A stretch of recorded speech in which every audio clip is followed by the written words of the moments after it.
भाई के कमरिया पलना पलना सैया जी हमार भाई के कमरिया पलना पलना सैया जी हमार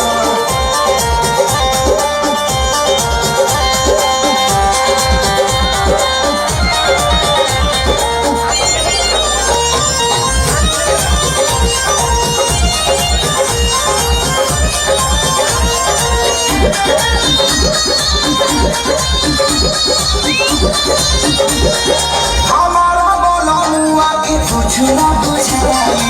उनो कभी हाल करो कभी ले कटाई उनो कभी हाल करो कभी ले कटाई हमारा बोला मुआ के कुछ ना बुझाई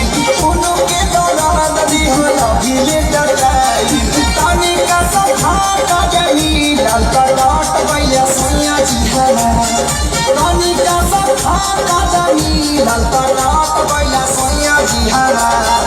भाई के कमरिया पलना पलट भैया सैया जी हमारा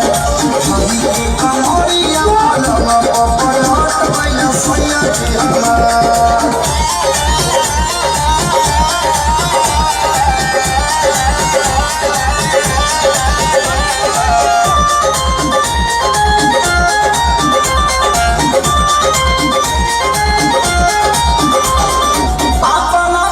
से हटाई कौन करे अलग बिछाई चटाई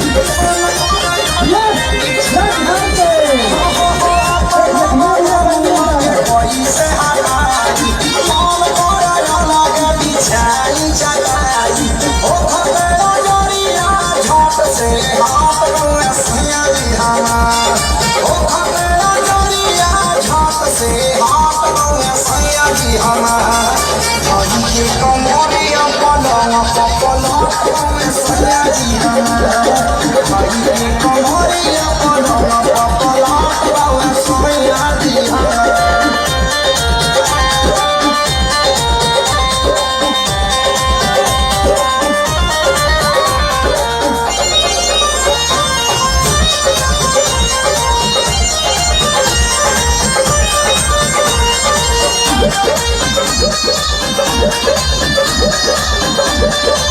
सैया के सारी बढ़ाई बीमारी